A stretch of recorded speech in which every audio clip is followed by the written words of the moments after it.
So as usual, we go to cow quiz first.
Okay, very good.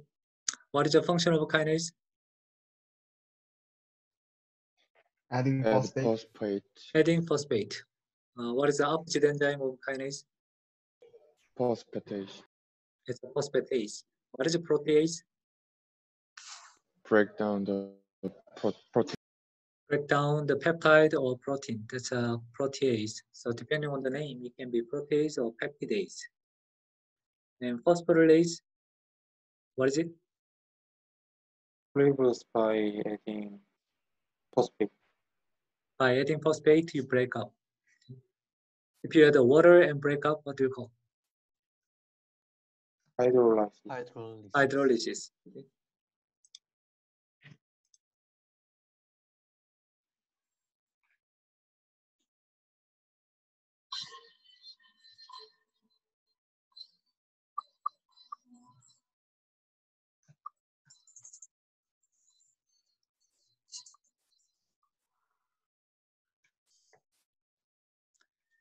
Clinical means, clinical is in Korean is 임상. Okay. Clinical means the test on human. That's a clinical. Okay.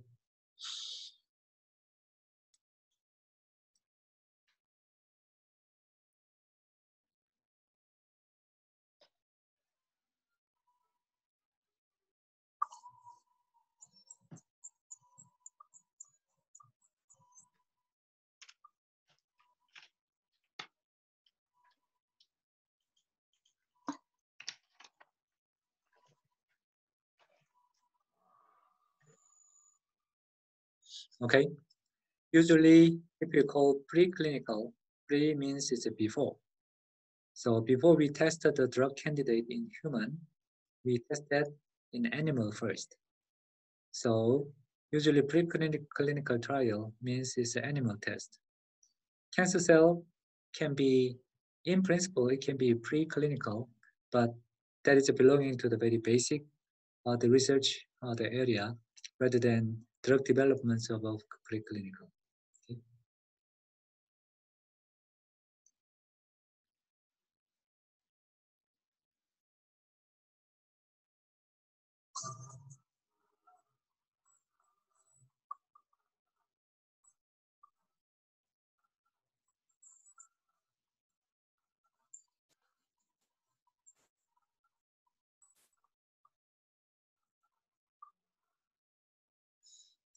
Okay.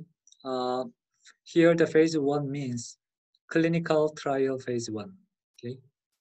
In Korean we call 임상 1상. In phase 1, the measurement is toxicity or safety. It's the same meaning, right? Toxicity is a bad side, safety is a good side. So usually the first trial is for human. If we have any candidate of the drugs, and we test the toxicity test first.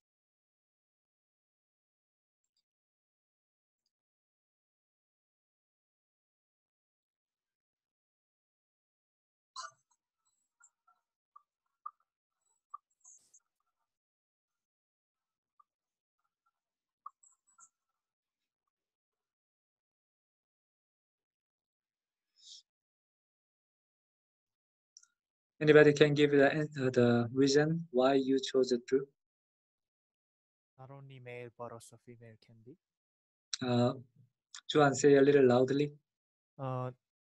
The question says only male volunteer can participate the test, but not only male volunteer but also female volunteer can participate it. You chose the true or false? Then I chose false. Okay. So I asked the question to 3 of these true choosers. Oh, Who sorry. chose the true? And why?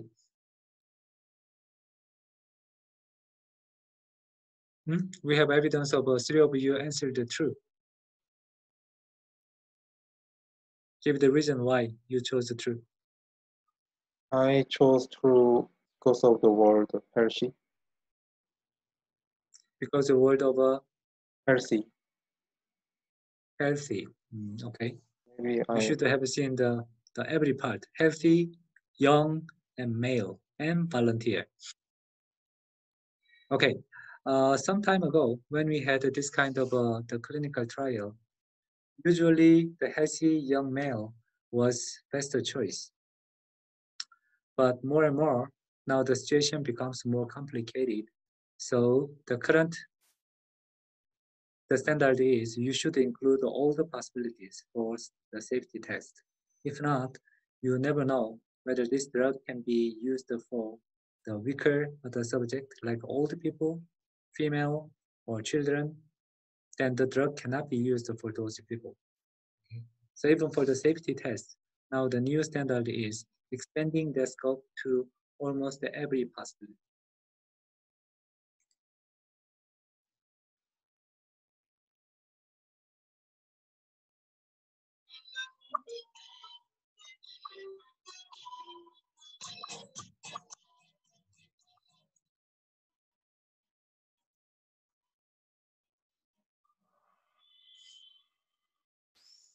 Even though I said every possibility should be included, still you hesitate to include a pregnant woman, right? So you have seen the cases of the vomiting drug, and that drug induced some malformation of the baby. So the current the standard is even they should include pregnant woman to make sure that the drug is really safe. All the possibilities should be included. So that's phase 1.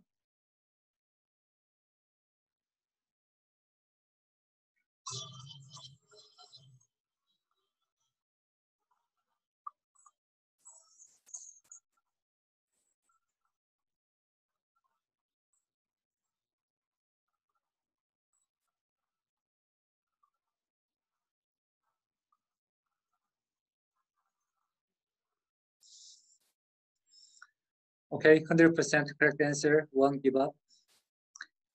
There are 2 aspects. One aspect is drug is coming to our body, and our body is how to treat the drugs. That's a pharmacokinetic parameter. Okay? That's several parameter we handled the last time. The other side is how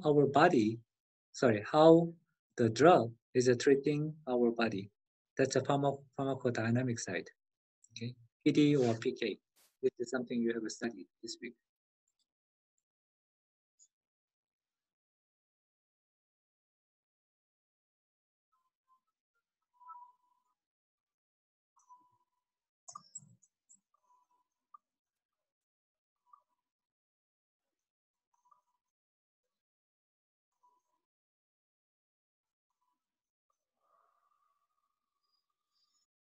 Metabolism is how our body is changing the drug structure, right?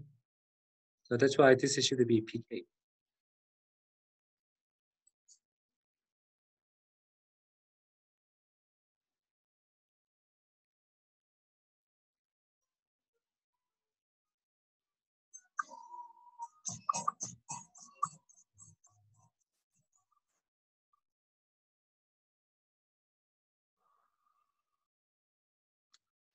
How come always there's a one who answers the opposite way? Is that the same one? Efficacy is the effectiveness of the drug. Okay, this should be interpreted that how the drug affect our body. Okay, this is the good side.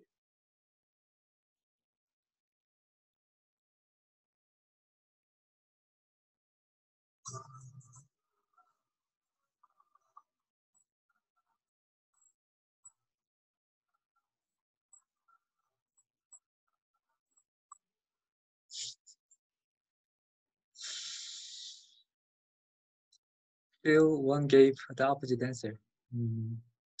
Efficacy is a good side we look at. Toxicity is a bad side, but still toxicity is also how the drug affect our body. Okay. So this is also PD parameters. Okay, based on this, let's just start today's class.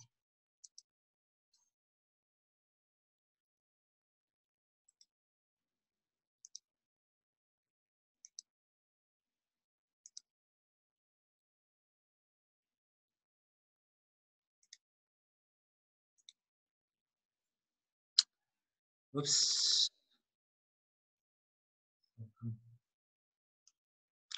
Okay, today's class is about targeted cancer therapy. And I collected some of the questions from you. And here's the first question. Well, why there's no muscle cancer or blood vessel cancer? Good thing is from this week, so from last week, 2 weeks ago, now the good answer was given by your friends. So question was given by someone and answer was given by Taekjun. Well, some of those soft tissues has a very rare case of cancer. Yeah, this is correct, but if you think about the reason, why muscle does not generate the cancer, what do you think? Muscle does not generate cancer, and nerves does not generate cancer usually. It's very rare. Why? Because they are closely not divided in normal mechanism. Closely not divided. Which part is the keyword? They are closely talking to each other, or they are not divided? They're not divided. Yep. So keyword is these cells, they do not divide often. Once the muscle is built, and they don't divide much. Once the neuronal system is fixed, then they do not change the structure much. So they just live for long. That's why these cells, these tissues, they do not divide often. Then they have very low chance to generate errors and accumulate those DNA mutations in their the genome. That's why they have, even though they are injured, if they don't die, the cells do not go strange the state like the cancer. Okay, so easy answer for this is they do not divide much. That's why it's very rare to see cancer is generated. Then opposite way, if you think about the other very common organ which generate the cancers, like a stomach. Stomach is a very harsh condition, right? Stomach has a high pH or low pH.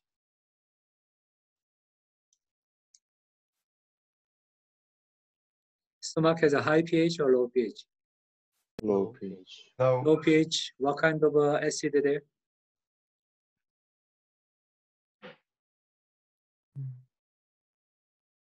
What acid in our stomach? Sulfuric acid, phosphoric acid, or chloric acid? Chloric acid. Lactic acid. Sorry, Oh, what did you say, Dong? lactic acid. Lactic acid, huh? Lactic acid is generated by lactic the virus, bacillus, that's 유산균. And that lactic acid is not strong acid. And they usually they reside in small intestine or large intestine, not in stomach. Those acidity came from carboxyl acid. Carboxyl acid pK is about 3 or 4. It's not strong acid. It's slightly acidic and is helping to disinfection. But in stomach, it's much stronger acidic. That we need different acid. Fluoridic acid. It's HCl. It's a very strong acid. It's 염산 in our stomach. Okay? So that's why the inside of the stomach, the cells cannot survive for long. That's why they should replace very often. That means they divide quite quickly. Same thing for the intestine. So large intestine, they have a lactic acid.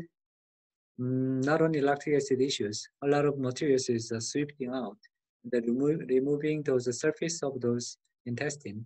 That's why they need to regenerate those cells. Similar situation for the liver. You heard that liver is regenerating very quickly. That means that they divide very quickly too.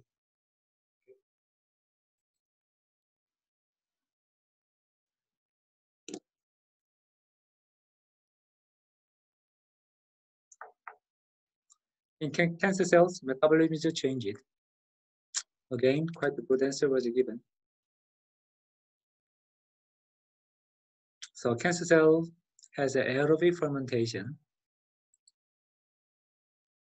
and that is known as a Warburg effect. Fermentation is not efficient. It's not efficient comparing to oxidative phosphorylation. That's why a lot of glucose uptake is required.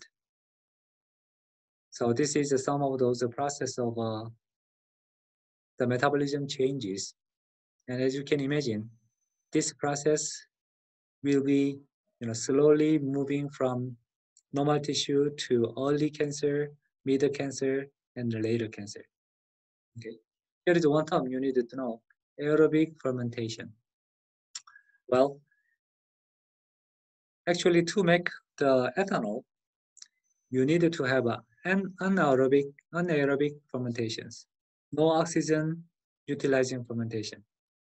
If you have oxygen there, ethanol cannot be accumulated. They can be further oxidized to generate acetic acid. Okay. Cancer has a little low oxygen environment, so-called hypoxic environment, but still they have oxygen around. But it seems like they do not take those oxygen and they do not use oxygen, even though under oxygen condition, they do fermentation process. That means they do not break up all pyruvates to NADH and ATP. They just convert this pyruvate into lactate. Lactate is also kind of a high energy the material. So they accumulate this material here by this fermentation method. So they take different pathway of energy generation and they compete with the normal cells to take up the glucose sources. Cancer has a different metabolism. That's why different metabolism in cancer can be also good target to selectively attack cancers. Last week, we said, in addition to the conventional cancer drugs, one possibility of blocking new blood vessel generation, angiogenesis blocking, is one target. And here we see another potential target, cancer metabolism, so-called Warburg effect. Different metabolism can be good selective target for cancers.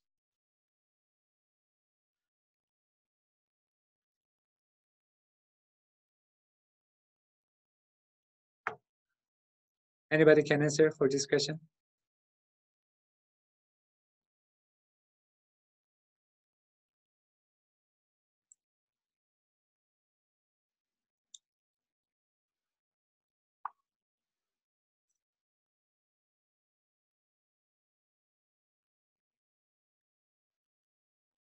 Sajin, would you try?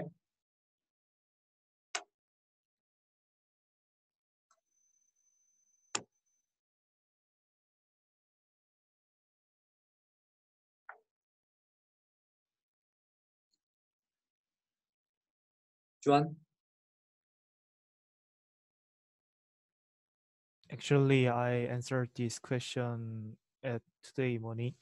Okay. According to my research, there are several side effects of targeting drugs such as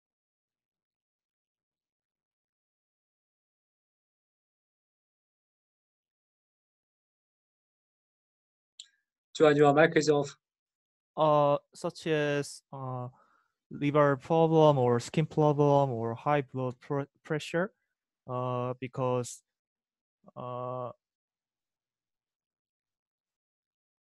Okay, I saw the Yes. answers, but it was not direct answer for this, so I did not take it. okay. Here, let's say, if the situation is cancer, the target protein is only in cancer, and it does not exist in any other cells, then potentially this drug can be very selective. But if you think about the situation that if we have only 20,000 or 30,000 gene product of proteins, cancer has 100 copy. Other cells, they have 10 copies. Then the effect of a drug on cancer may be bigger than normal cells, but still the drug can attack the same protein in normal cells too. If it is the case, even though the effect may be small, but still there is a good chance to see side effect in other normal cells. Now, if the situation is cancer has a mutated protein and normal cell has a normal protein, and if the cancer drug can selectively attack that only mutated the protein, not normal protein, then selectivity chance to achieving the selectivity has much higher chance.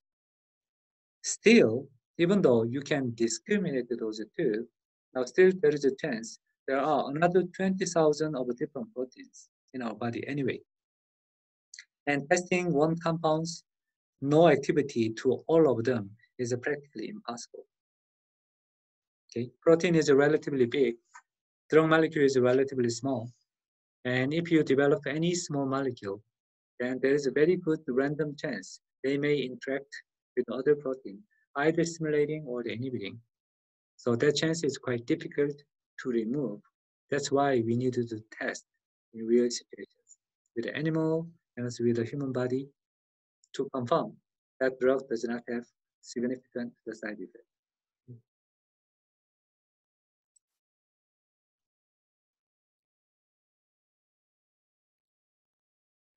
Which part is the most expensive for the drug development? Well, Doyun gave very convincing answer like this by citing, according to some material, some article, October 2018 issue in Nature Review Drug Discovery. Sounds like there's some good authority there, right?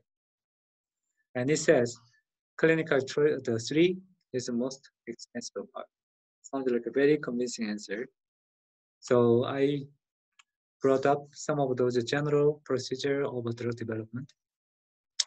So if you want to develop drug, usually the first step is you decide which disease you want to attack. Okay, you may choose cancer, or you may choose diabetics, or you may choose coronavirus. Kind of different disease you may choose. Once you choose those drug, the disease, most likely next the step is you choose target. Most likely this target may be target protein. Okay, out of 20, 30,000 of different protein in our body. If it's an invader, like a virus or bacteria, then you can choose bacterial protein or viral protein as a target.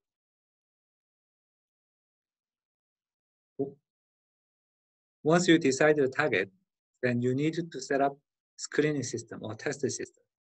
It is called as a bioassay or screening system, how to test the protein with your drug candidates.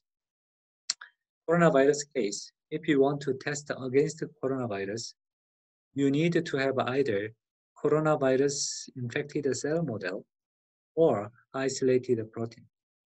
Okay? Using those kind of screening systems, you test candidate molecules candidate molecules can be synthetic molecule, or it can be soil or fungal, other bacterial extraction, kind of a natural product can be the possibility too. And through this the test, if you find promising compound, that compound is called as a lead, not lead, okay? Leading compound. The first one you could usually recall before it becomes a lead, we call it hit. By testing thousands of compounds, you found one interesting compound or promising compound that's called as a hit. The hit compound is confirmed by different screening and tests, and that hit becomes a lead compound. Okay? It is more primitive. Lead compound is a more promising, more advanced compound. After you find the lead compound, now you modify the lead compound, making it better and better. Modify, optimize. Optimize is a 최적화. And the process is using SAR, structure activity relationships. Here the structure is the drug compound's structure. Okay? By changing those structure and you monitor those activity, and you figure out which part of the drug molecule is important for the pharmacological property. That is what we call pharmacophore, pharmacological core structure. And then improve the interaction with the target protein and improve pharmacokinetic parameter. And then if it's optimized, now you file the patent to protect your right. And then you study about the metabolism, how the selected compound is changing inside the body, and test for toxicity. And then once this looks really promising, then you need to synthesize or to prepare this molecule in large quantity, then manufacturing process, and then human trial. That's a clinical trial. After that, you sell it. If it is successful, you make money. Okay. So this is common procedure of drug development. And by phase, you can see here, usually the starting point is the discovery stage. This one is your definition of drug, the disease, and then testing those compounds in the screening system. And then you move to preclinical and clinical and approval. So to get one successful compound, usually starting point is about 5,000 to 10,000 compounds. That means if it's 100 to 1, that's 1%. 5,000 to 1 is 0.02%. It's a very low chance to get it. And in the middle, before it enters into clinical, you need to file IND, investigational new drug registration. And after clinical, now you register new drug application to FDA. Then you can get approval. So each step, this is a basic discovery stage. Takes about 3-4 years. And preclinical stage is a little more expensive, or the similar amount to discovery. Now in clinical stage, there's a phase 1 to 3. One is, as we said, safety test, and how much we can give, dosage test. Now phase 2 is measuring activity and further safety. So this activity we call efficacy. This is kind of a small scale. Phase 3 is if you find any promising result from phase 2, you can get the approval to move to phase 3. Now the scale is almost 10 times bigger. Then of course, phase 1 to 3, phase 3 will be most expensive, the most expensive step, the step for all the process. After everything is done, then you prepare all of this parameter and then file, and then you can get approval. Once this drug is in the market, now still this chance is, let's just say 10,000. Now, if your chance of seeing side effect is 1 out of 5,000, then maybe you can see here. But that is 1 out of 100,000. then this is not big enough either. That's why after you sell the drug in the market and you monitor those toxicity reports from the users, and sometimes we call this as a phase 4.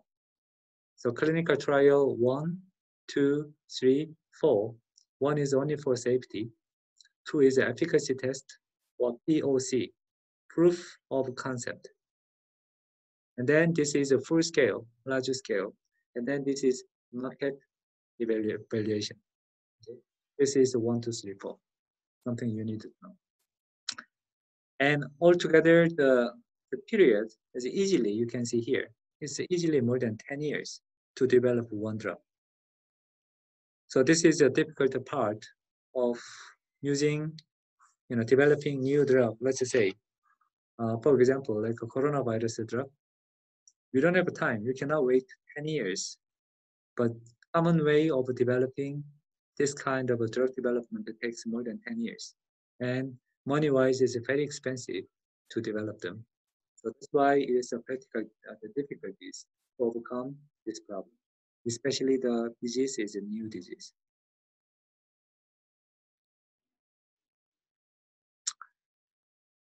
Okay, so one of the questions was, how do we measure the effectiveness of a drug? And a little different term, but basically, how do we calculate PK value and PD value? Okay, so you studied a little about this PK and PD, but I will summarize them again for you. So there are two parameters. One is a pharmacokinetic parameter, and the other is a pharmacodynamic parameter, PK and PD. PD is how the drug affects our body. Okay, that means positive way is that is potency or efficacy, two different parameters. So this is how the drug is effective to our body. Okay. PK, by the way, even though this drug is a very good drug, but if it cannot be delivered to the right position in the body, or they cannot survive in our body for long, then the drug cannot be used. So that's why this pharmacokinetic parameter is also very important. Basically, pharmacokinetic parameter is how our body manages the drug. And last time I showed you 4 different the aspects: absorption, distribution, metabolism, and excretion. All together, they call ADME. ADME is a PK parameter. Okay. ADME is to measure how the compound is introduced in our body, absorption, and then distribution to different organs, and then change it, metabolism, and then removed from our body, excretion. Eventually, this parameter altogether, they can decide whether inside of our body, how much of the drug exists. Okay, PK decide how much of the molecule, how much of the drug molecule exists in our body. In other terms, how much of the material is available to our body, inside of our body. Okay, that availability we call bioavailability. How to measure it? Well, we need to decide which part is inside of our body, right? We discussed one time, from here to go to the other end, this inside of intestinal, gastrointestinal pathways. Topologically, this is not inside, this is outside, right? And maybe better definition, maybe blood system, but theoretically speaking, actually bloodstream is not our body, is also outside the environment. Relatively, this bloodstream is from heart, go to the itchy tissues and come back to heart. This is a circulating system. And this circulation is doing very quickly. Within a couple of minutes, all the materials is distributed to whole our body. That's why if you take the drug compounds concentration from the bloodstream, you can assume that this is almost even to all over our body.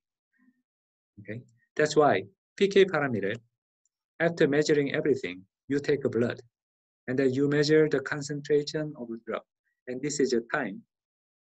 Let's say if this is an oral drug, you eat them. and it may take some time to reach into blood system. And then after some time, it may reach the maximum. And then slowly it will be decreased and then removed from our body. Okay. So PK parameter is this absolute amount of drug in our bloodstream. That's what we are measuring as a PK parameter. Now here, if you add some criteria here, MIC is minimum inhibition concentration, then that means this is at least to get some effect in our body, we need this much of a concentration. Okay. Then up to this time point, there is no effect in our body. After this point, there is no effect in our body. And effective period is here. So if the drug cannot exist for long in our body, then we should take this drug one time, and after 1 hour we take another drug and another drug. We should take the drug many times, right? If that drug exists in our body quite a long time, maybe just one drug taking, maybe just once a day, maybe okay. So this kind of bioavailability checking is decided by the parameter. Okay. Here, by adding this bar here, this is PD parameter. PK does not care about the effect of the compound. PK only cares how much of the material is available in our body cell. Okay. Now this graph is combined together, PD and PK property together. Okay, move on. Now ADME is PK parameter, but now I added one more other alphabet, E. This is also quite important. So pharmacological people, usually they study not only ADME, they added one more other parameter, toxicity, T, ADME. But toxicity, again, even though they use this term together, ADME is PK parameter, toxicity is a PD parameter. Okay. Toxicity can be good or can be bad. If it is an infection in our body, toxicity against our cell is bad, right? But toxicity against bacteria is good. So that's why this toxicity is case by case, depending on from which view you look at. It can be good or bad. Now, how do you measure toxicity? This is the usual way you draw the graph. So here, concentration of a drug is increased. And here is the response. This is 100% response. To make the sharp other changes, usually they use log scale of drug concentration, and then you measure this. Now, common way to define the compound activity is the half effective, 50% effective concentration. Because this is a little difficult to measure, which is 100%. 95, 97, 99, 99.9, 100. It's a little difficult to define those concentrations. To get sharp number, very quick changes happening in the middle here. See? Half activity concentration is defined as toxicity measurement. Okay. Here, LD50 is lethal dose 50. Lethal means killing. Okay. LD50 means if you take this amount, you have a chance of 50% survive or 50% die. Okay, that's LD50. This is toxicity measurement. Now, if you compare two drugs, here's a blue drug and pink drug. And it had two of them has same 100% activity, killing activity, and it has a different LD50. By looking at this the graph, can you tell which drug is more effective? Blue drug. Blue one. Blue is more effective because blue can kill half of them at this concentration. Pink can kill half of them by adding this amount further. That's why this is more effective. Okay. Now, effectiveness, to discuss that, let's discriminate these two. Enzyme and receptor. Both of them are proteins. How are they different?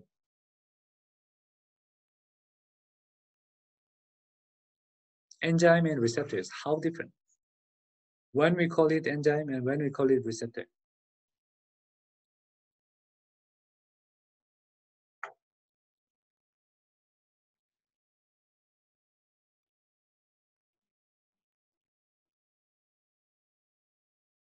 John?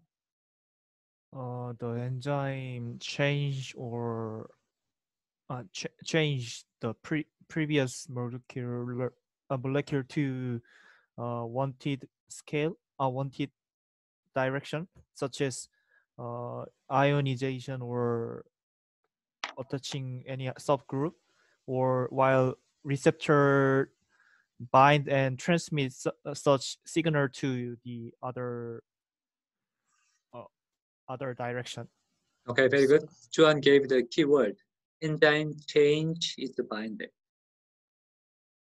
Receptor just a bind. It may change its conformation, but it does not change its partner. That's why the partner name is also different. Enzyme is the binding partner. Do you know what you call? Substrate. That's a substrate. Receptor is the partner. Ligand. We call it ligand. Okay. So receptor binds to ligand, but it does not change the structure of ligand. Enzyme binds the substrate, and it converts the structure into product. Okay. Enzyme is a catalyst for the reaction, and that is the biggest difference between enzyme and receptor. Okay. Now, if it is enzyme, the target is an enzyme. Now, usually we use this term here, IC50. IC50 is inhibitory concentration 50. Enzyme has activity of 100% here. And if you add compound more and more, then start to inhibit the function of the protein. Now, if there is ABC, 3 compounds, now it may have different IC50 values. Then which compound is the strongest compound?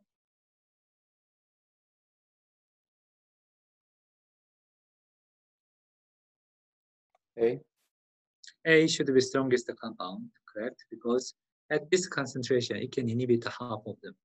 IC50 value is here, okay? This is IC50, this is IC50. Oh, sorry, here IC50 should be around here. Half of the activity, 100%, 0%, half of them here. Okay. So the unit of IC50, LD50, all of them are, the unit is concentration. Okay. Previously, LD50, this is death rate, 100% death. Here, enzyme activity. So this is something you look it up. And here, this is a lower scale of a concentration. And this is a different activity. Depending on different activity, you give a different name. If it is inhibition, then IC50. If it is killing, LD50. Okay, kind of different the names. If the target is a ligand, enzyme is a catalytic activity. That's why you define the activity by inhibition concentration. But the ligand binding to receptor, there is no changes. Then in this case, you should you have 2 different ways. Maybe you stimulate the receptor, or you inhibit the function of a receptor. If it is a stimulate, it's an agonist. If it blocks the function of the receptor, it is called as an antagonist. Okay.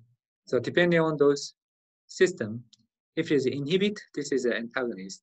If it is an increase, agonist. But you should be careful to look at by this the graph.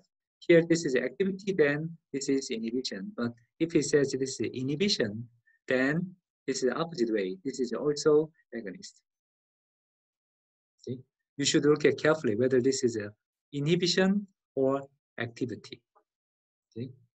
Anyway, depending on that, you can decide whether this is an agonist or antagonist. And in either cases, there's 2 different aspects. One is potency, and the other one is efficacy. Okay? This one we are going to study now.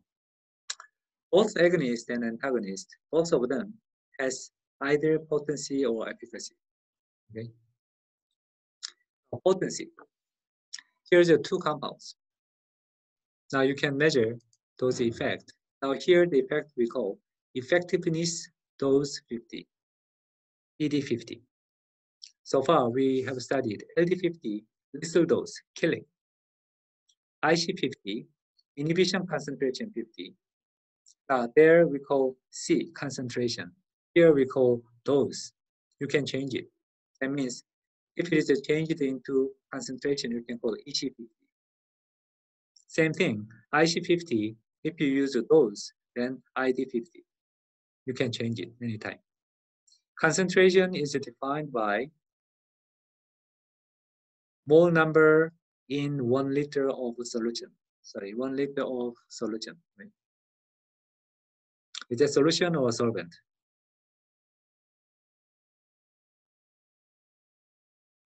Solution. It's a solution. 1 liter of solution and mole number. Those it can be used as weight per body weight. So it's a little different unit, but basically concentration, dose is related to each other. Okay. Depending on those cases, sometimes we call D, sometimes C, but it's not very important. Now this is effective dose. If there's a two compound A and B, which compound is more potent? A. A is more potent. To get same activity and half of them ED50 you measure. This is ED50 for A. This is ED50 for B. Okay. Maximum 50% of effect of that drug is achieved at ED50 concentrations. If you use a smaller amount of compound and achieve same amount of half of those effects, this compound we call more potent. Okay, you need to use a lot more, then potency is low. Okay, that's a potency. Efficacy. Depending on those ligand, some compound, some ligand, even though you add more and more, it does not reach as high as the other one. Maximum effect is different. This is also possible. Okay. In the case, the maximum activity is defined as efficacy. Then you should say A is this much of effect, B is this much of effect as a maximum. Then efficacy-wise, A has a higher efficacy than B. Okay. Potency and efficacy is different, and you should be able to discriminate. Okay. Practice. Now we have A compound and B compound. Which compound is more potent? A. A. A is more potent because this 50 value to achieve the 50% of its original 100% activity. This is EC50 or ED50. B is here, and also 50% is also different. Right? Here is 50%, A's 50% is here. Anyway, this is ED50 for B. So A is more potent. Which compound is more efficacious? B. B. B has a higher efficacy. That's why B is more efficacious than A. Okay. Try again. Here, blue compound and red compound. Which compound is more potent? Blue. Blue. Blue compound is more potent. Okay, here versus here. Which compound is more that has a higher efficacy? Blue. Blue. Blue. Altogether, which compound is better? Blue is better. Blue. Blue seems like better than red compound. And by looking at the number, it seems like this is a company name. And number 60 compound is improved, optimized to generate, after making almost 1,000 compounds, more than 1,000 compounds. Now this compound is a better compound than this. It's not always the case because now we are talking about only positive side of activity, right? We should also consider negative side of activity, so-called toxicity. Now, toxicity, what was the unit of toxicity? LD50. LD50 was the measurement of toxicity. Now, LD50, the higher the better or the lower the better?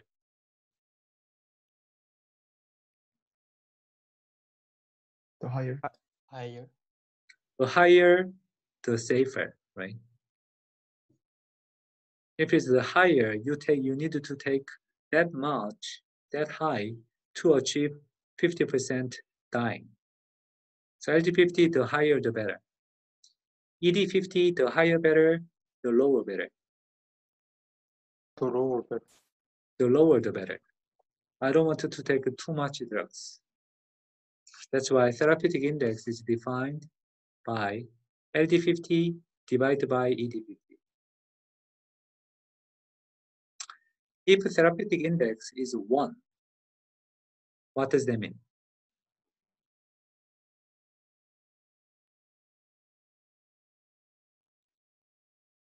Same. LD50 and ED50 is the same, right? And what does that mean? If you take that concentration, LD50 amount, same as ED50, if you take it, you have a half chance of die, half chance of cured. If you divide it into 4, 25% survived and cured.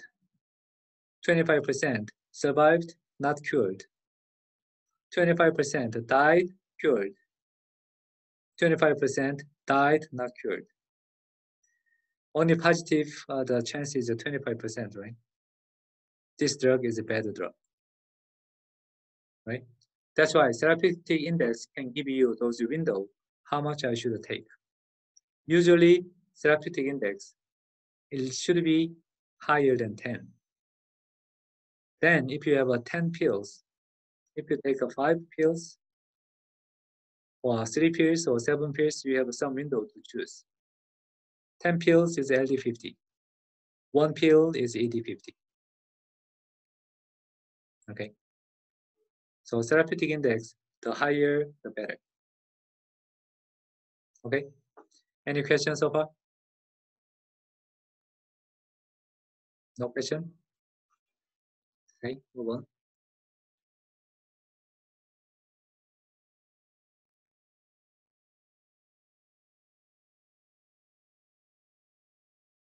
If you take the multiple drugs, how do you know one drug can cause counter effect or side effect with another drug? Well, if you mix acid with a base, you may expect there is a serious problem, right? They will neutralize to each other. If you add agonist and antagonist together, body will be confused to activate or to inhibit. Or one drug can generate higher oxidation, then that oxidation effect can break down the other drug. So there is some conflicting activity of drugs, then you should not take those drugs together. We had such a word like a sangut in the traditional medicine. Similar meaning, one drug can affect negatively to the other drugs, inhibit or destroying the other drugs of activity, then it can be a problem. Okay. So I tried to give you some of those basic drug development, the terms, and also some cases. And the first part of today's lecture was the cause of cancer. Last week, someone's presentation was a cancer mechanism. So I thought that this is a good chance to hear someone's talk. Someone, would you share your file and make a small presentation?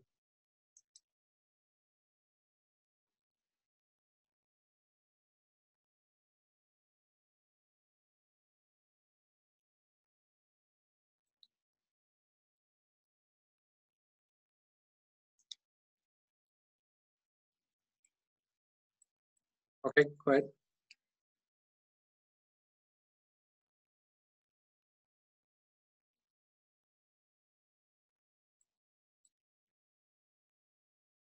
Turn on your mic.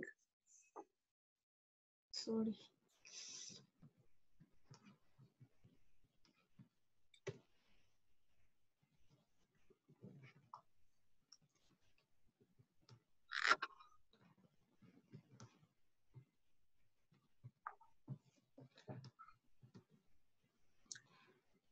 Today I have a presentation about cancer mechanism.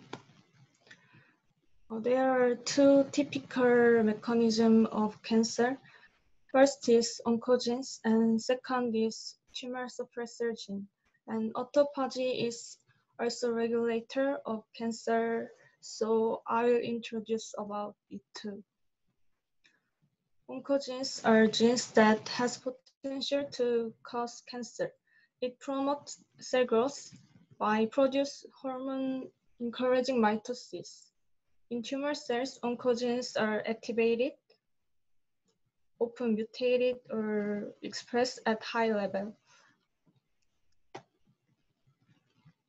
Proto-oncogenes are normal genes that code for proteins that help regulate cell growth and differentiation. It becomes an oncogene due to mutations or increased expression. It involved in signal transduction and execution of mitogenic signals, usually through their protein products. There are typical three mechanisms of proto-oncogenes become oncogene. First is deletion or point mutation in proto-oncogene sequence, and second is gene amplification, and third is chromosome rearrangement.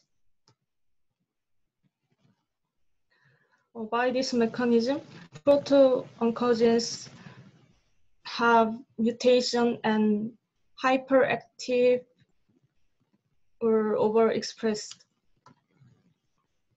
Second is tumor suppressor gene. These are normal genes that slow down cell division, repair DNA mistakes, or tell cells when to die. Or simply, they control apoptosis or program cell death. These are code for anti-proliferation signals and proteins that suppress mitosis and cell growth. In tumor genes, tumor suppressor genes are inactivated, as you see our video. Mutations in tumor suppressor genes should be in both chromosome pairs to occur cancer. Also, you already saw in our video. Tumor suppressor genes are like break of the curve, and if only one of the chromatids have mutation of tumor suppressor gene, there will be no bad effect.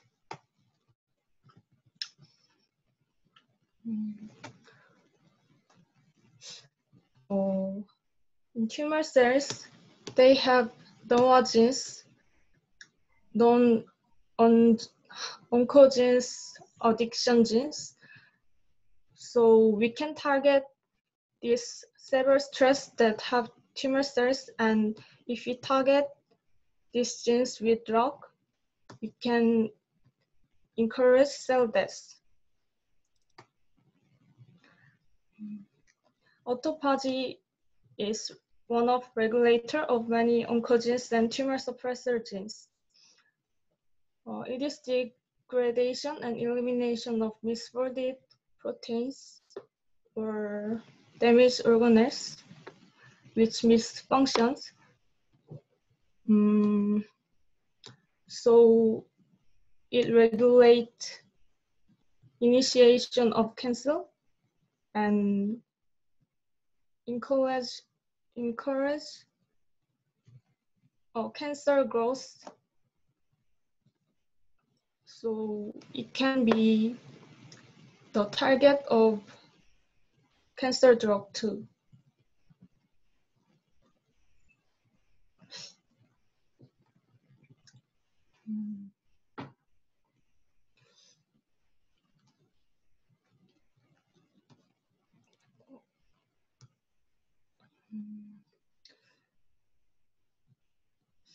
So before you move on, for the autophage, high autophage is good or low autophage is good?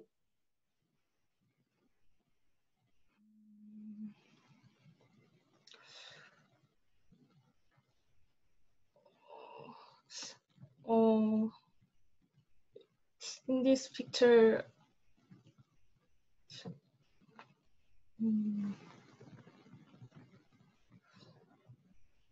generally autophagy help cancer growth, so it is not good, but excessive autophagy, it can also result dying cancer cells, so I think it is good.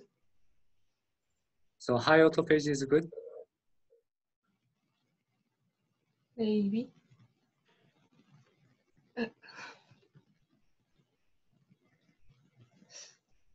Okay, move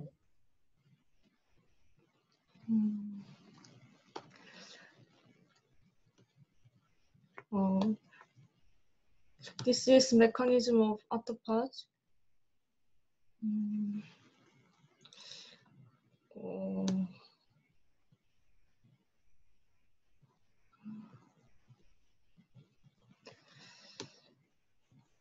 Can you define the meaning of autophage?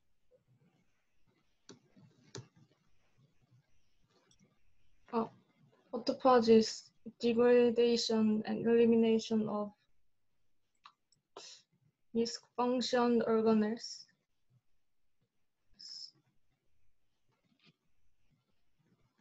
So is that good or bad?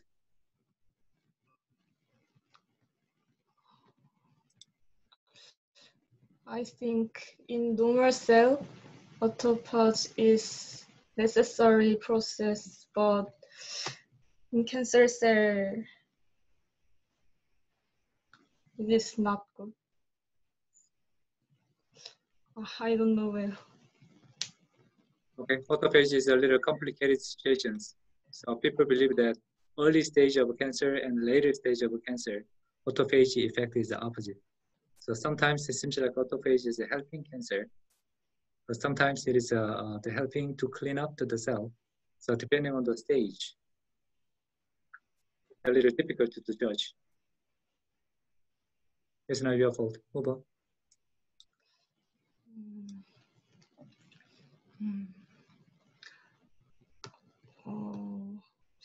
Isolation membrane generate phagophore and this autophagosome fuse with lysosome and it is digested and degradation. So after this phase,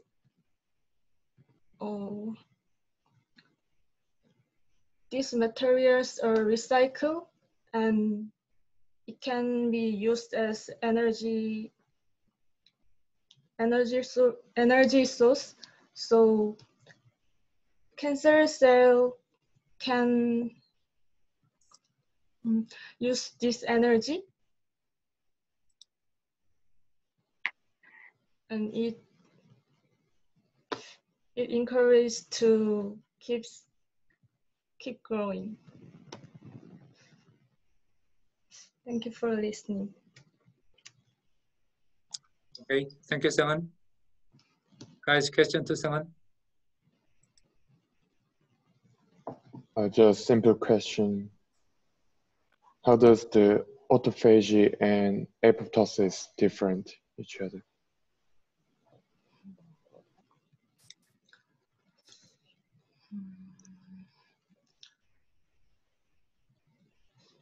Seung-han, can you answer?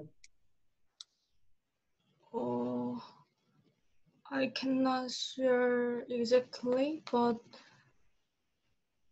autophagy is phagocytosis and apoptosis is lysis. Apoptosis is a cell dying, cell suicide. Autophagy is not dying, just remove some bad material or recycling material. Just that autophagy means auto is a cell. Phage means eating. It's a self-eating. So let's say the cell is facing some no-nutrient condition. Then to maintain the basic functions, it eats itself. So this autophagism here, autophagisms are some unused material from the cell, and then dissolve it, and then recycle it. And autophagy is a surviving signal. Apoptosis is a dying signal. Okay, that's the biggest difference. Other question?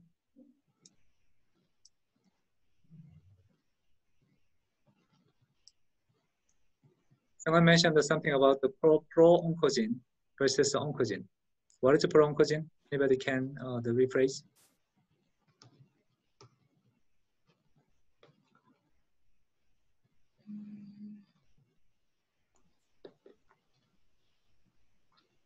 Auto-oncogene is kind of normal cells affecting our cell proliferation or cell growth in normal case, but once the mutation occur in those kind of genes, the function of cell growth or proliferation is disrupted, which means it can induce cancer. Okay, very good. When we heard the oncogene, somebody has the oncogene or not, if it's inherited by genetic transfer, if it's inherited, that means proto-oncogene is a normal protein we should have for normal functions. But that mutation is inherited.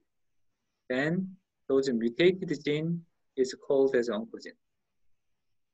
Okay, it is possible that family, the history-wise, those mutation is accumulated, and if that is inherited, then the chance of the developing cancer is also inherited together. So once we define this is the oncogene, there should be it's matching normal function protein, or the proto-oncogene should be there too. Okay, same thing for the tumor suppressor. Tumor suppressor is usually it's activated. Then any broken cells or damaged cells, they should go to the apoptosis. It's kind of a checking, like a policeman in the cell. Now, if it goes wrong, then cancer cells do not have this activated the tumor suppressor. Then anything wrong, they cannot be they cannot go to the apoptosis process. Then they survive and they become bad guys. Okay, so this was a good summary for different the mechanism of the cancers. Any other question for someone? Okay, thank you, someone. Could you take down your file?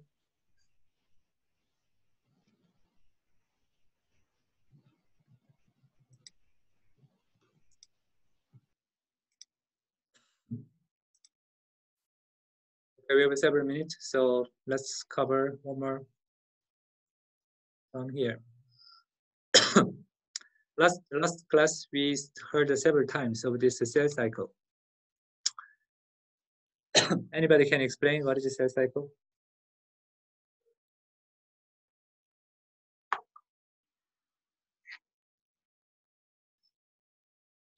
Dong, do you try?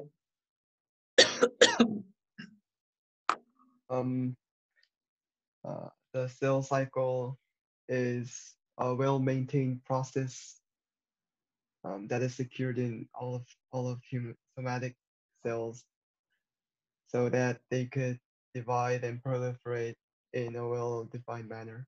I don't know exactly. Okay, the key word here is cell division. Okay, cell cycle is a division cycle. Usually the cells are not divided very often like muscle cell, but if they get some signal from outside, they decide to divide.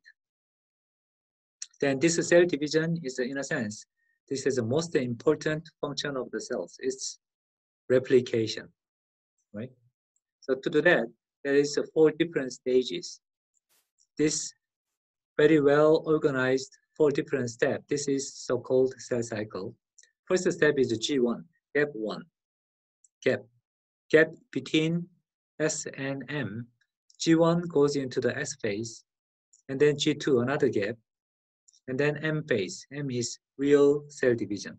Once this is divided into two cells, this cell can decide whether it goes into another cycle or they go to the G0. The G0 is a resting state, not dividing state. G1 is the gap, first gap. Now the cell start to accumulate a lot of materials. And until it gets enough material to make one cell into two cells, they do not go into the S phase. Before S is a synthesis of a DNA. As you can guess, synthesis of DNA is the most important to make extra copy of genetic information. So before they start the synthesis, they check everything. Collect enough material to make a new DNA, and collect enough material of proteins and all other materials, and cell size becomes bigger. And there is a one point here, so-called checkpoint. Here, the checkpoint confirms that everything is ready. Then it goes into the S phase. S phase is relatively short. And then the DNA contents become, starting from the 2N, if it is mitosis, and at the end of S phase, it becomes a 4N. Okay, so then you can measure whether this cell is under DNA synthesis or not by looking at those DNA contents. DNA contents is ready. 2 copies of DNA is made. Now, next step is wait another long period to make sure everything is ready. Ready to become 2 cells from 1 cell. Now there's another checkpoint. Here is checkpoint. DNA synthesis is done. And another important checkpoint here at the end of G2. Whether this cell division can start or not. If anything wrong in this checkpoint here and checkpoint here, then the cells, they cannot divide. Then usually they go into the apoptosis. If this checkpoint broken cells, if they do not go into the apoptosis, now this is a serious problem. This cell has a 4N amount of DNA. It's not normal cells.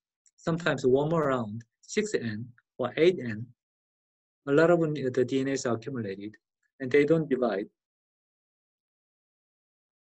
And then they becomes monster cells like cancers. And the checkpoint here and here, important players are kinases. Not only activation signals, the kinase here, so-called CDK, cell cycle dependent kinase. Their functions are very important here. If they do not do proper job, then the cells go into the cancer cells. And then kinase activity is very high in cancers. That's why this kinase is also good target for cancer treatment. Okay.